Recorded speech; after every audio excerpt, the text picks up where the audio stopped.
ભરૂચની જામા મસ્જિદમાં કેટલીક મહિલાઓએ પૂજા કરતા વિવાદ થયો।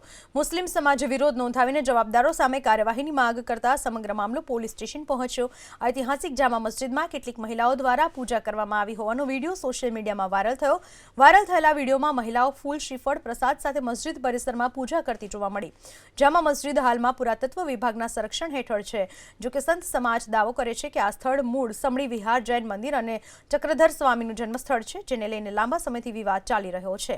ઘટનાના વિરોધમાં જામા મસ્જિદ ખાતે ટ્રસ્ટીઓ અને મુસ્લિમ આગેવાનો એકઠા થયા હતા।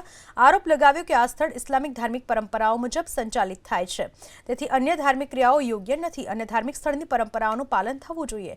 બીજી બાજુ સંત સમાજનો દાવો છે કે આ સ્થળ જૈન મંદિર અને ચક્રધર સ્વામીનું જન્મસ્થળ હતું। આ મુદ્દે અગાઉ સંત સમિતિ દ્વારા ઉપવાસ આંદોલન પણ કરવામાં આવ્યું હતું। મસ્જિદ પુરાતત્વ વિભાગ હેઠળ હોવા છતાં અંદર નિયમો વિરુદ્ધ મદ્રેસા સહિતની પ્રવૃત્તિઓ ચાલતી હોવાના પણ આરોપ ભૂતકાળમાં થયા હતા। सब बहुत शांति से सब रहते हैं। मुसलमान हिंदू धर्म के मुसलमान धर्म के लोग भाईचारे से रहते हैं। देश की तरक्की है, हमारे देश में शांति है, शहर में बहुत ही इत्मीनान है। लेकिन ये दो आदमी पुरुष जो हैं वो हाजी खां बाजार से आते हैं और दो स्त्रियां हैं जो वो भी उनके साथ रहकर ये एक जात का इतना बुरा षड्यंत्र रचते हैं कि वो चाहते हैं कि यहाँ नाइत्तेफाकी हो, यहाँ कलेश हो, यहाँ खूनरेजी हो, भाईचारा मिट जाए, इसकी कोशिश करते हैं। तो प्रशासन से हमारी अपील है कि ये कौन है, क्यों करना चाहते हैं। यहाँ पर कल आदमियों को बुलाकर उन्होंने पूजा पाठ करवाया, खुद रहकर पुलिस की हाजिरी में और तमाम आर्कोलॉजिकल के वॉचमैनों की हाजिरी में ये काम हुआ है। 6 महीना अमुक तत्वों द्वारा भरूच शहरनी जे शांतिने डोहरावવાનો प्रयत्न करे એ લોકો વારંવાર આવી રીતે જો હુકમી કરે અને અમને જાણી જોઈને ટાર્ગેટ કરવામાં આવે છે।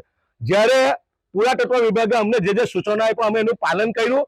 અમારી પાસેથી મસ્જિદમાં નમાઝ પઢવાની ચટાઈ ઉઠાઈ લેવામાં આવી, પંખા કરાવી લેવામાં આવ્યા, સાઉન્ડ સિસ્ટમ કરાવી લેવામાં આવી।